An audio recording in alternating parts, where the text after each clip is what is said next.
While it feels like an eternity since the last major update back in December, the scope of the City of Gold update is literally a game changer. Now that the developers have released the update, it is time for us all to return for another adventure in Aldor. Here are the top 6 changes in the new City of Gold update.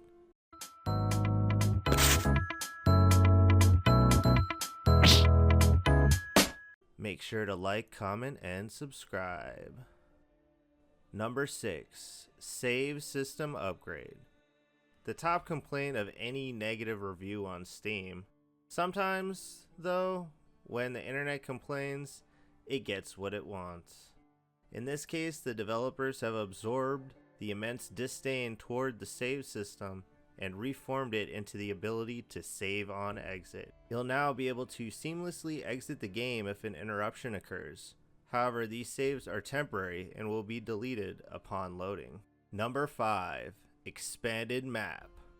One of the biggest and most ambitious changes of all, the global map takes up 20% of the total Envision map, but more importantly, it's 10 times the size of the current map. The map generation now uses a mix of static and procedural generation.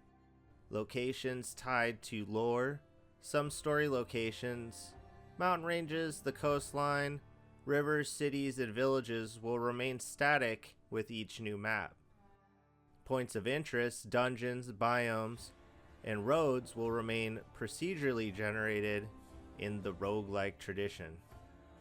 The increased size brings about great opportunities.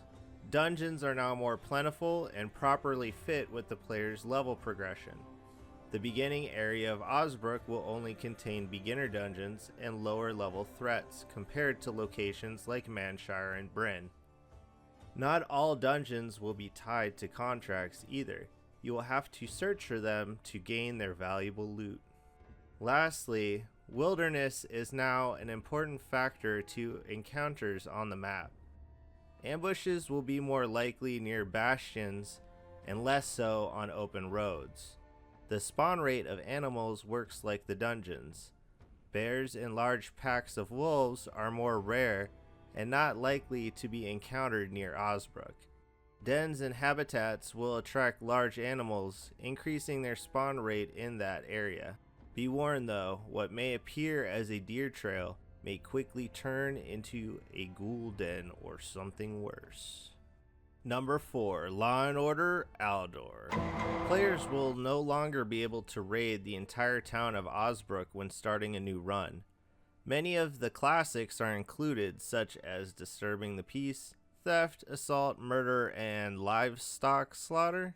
These crimes can penalize you in many ways, from reputation loss, becoming wanted by the guards, to finally receiving a fine or serving jail time.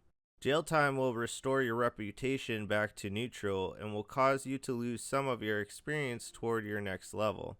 All items and all containers and settlements now belong to the factions, so anything removed will be considered stolen. These items will be sellable, is that a word? After a duration relating to the item's importance. Number 3, Rumor System and Artifacts. Since the maps are now covered in fog and the map is 10 times larger than the previous version, the developers have introduced a new system to help discovering the game's many secrets. The Rumor System will drop markers on your map while you get the latest drama from your friendly NPCs or hidden within points of interest. Rumors can and likely will be over-exaggerated, sometimes costly, and can lead to a new type of loot called artifacts. Artifacts contain special properties, providing great benefit if the player is willing to sacrifice the inventory space to hold it. They function as unique items and can only be acquired once per playthrough. As of now, the only way to acquire these new items is through distant dungeons discovered through the Rumor System. From those listed on screen, it seems some artifacts will be extremely helpful for certain types of dungeons or encounters, while others provide a daily rechargeable benefit. Number 2, New Enemies. There will be some new versions of your old favorites. But the main addition is the new non-human enemies. Death stingers are large and angry mosquito-like insects that spawn near hives in some of the new points of interest. Their strength lies in numbers. They can quickly overwhelm the player and will continue to spawn until their hive is destroyed. Crawlers are giant spiders.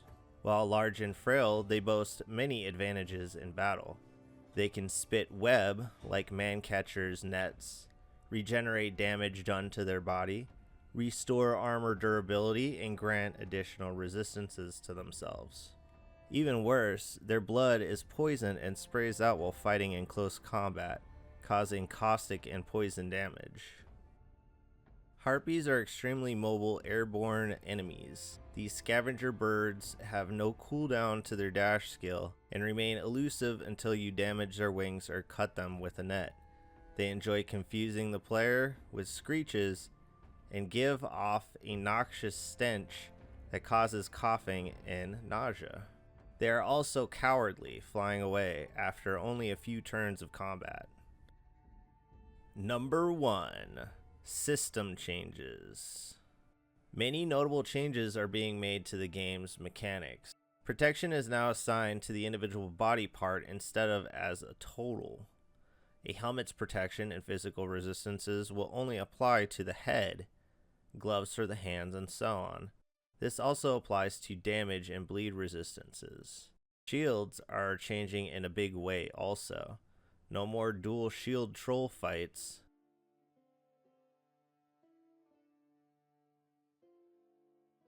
Shields no longer grant protection, instead favoring block chance, block power, and block power recovery.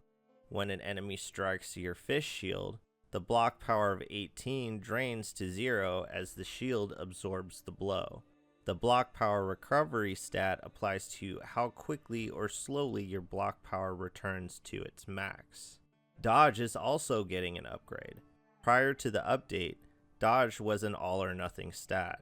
Many dodge-related builds relied on stacking the dodge stat to 60% or more. Now performing a dodge turns successful attacks into fumbles and fumbled attacks into misses. It can now complement light and medium armor builds or help in more aggressive playstyles focused on applying stagger and fumble chance debuffs. Accuracy will now be split into 2 separate checks instead of relying on a single calculation.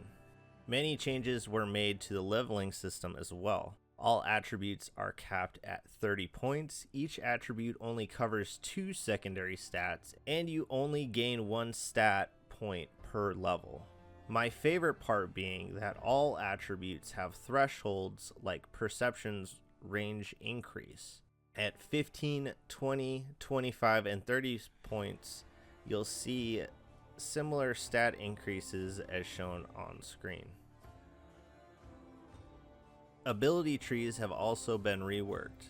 The structure is more uniform to help indicate the tier an ability is, and most trees now have way more starting paths. Ability trees will sometimes have nodes which indicate a barrier to the next tier, requiring any connecting skill to be unlocked. This gatekeeps the later skills and prevents players from gaining endgame skills with just a few levels. As an alternative to treaties, abilities will have attribute requirements that you may obtain to circumvent acquiring the related treaties. Starting abilities can be unlocked by trainers for gold as an alternative to treaties as well. With these alternatives, treaties have been upgraded to rare and valuable loot. Village merchants will no longer sell them, and the Manshire scribe will have a limited stock. The developers have also massively reworked passive abilities to increase their usefulness and versatility, so make sure you do a pass through of all these passives. This is definitely an exciting time for the game. The culmination of all of these changes will result in a more complex game and allow for new playstyles that we may all experience. Were there any changes I missed? What are you looking forward to the most? Do you wish they'd allow you to pet the cat in Boar's Head Tavern? Please comment below. As always, give the video a like and subscribe to the channel if you aren't already. You can also subscribe to me over on Twitch, join my Discord. There is always more content on the way. I'll catch you on the next one. Peace.